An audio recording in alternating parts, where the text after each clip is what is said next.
از تقدیمات شهلا سیف‌الدین‌آوا.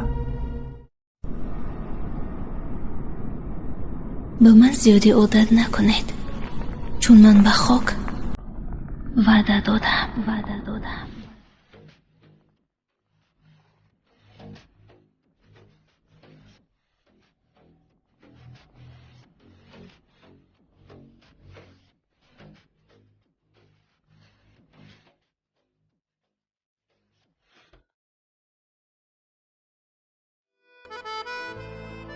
اگر روزی کسی دستت رو گرفت و دلت لرزید، سراسیمه نشو.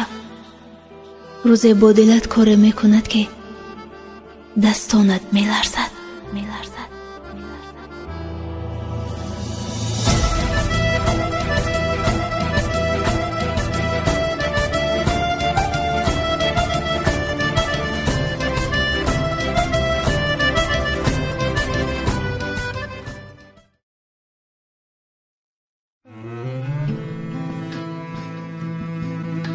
من نمیگویم که زر گم کردم، سلطنت یا کر و فر گم کردم.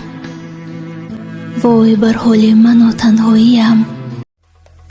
من از زندان نمی ترسم که زندان جای شیران است. من از دنیا می ترسم که نامردی فراوان است. بهترین ترانه قصه ها در پرتر شهلا سیف‌الدین‌آوا.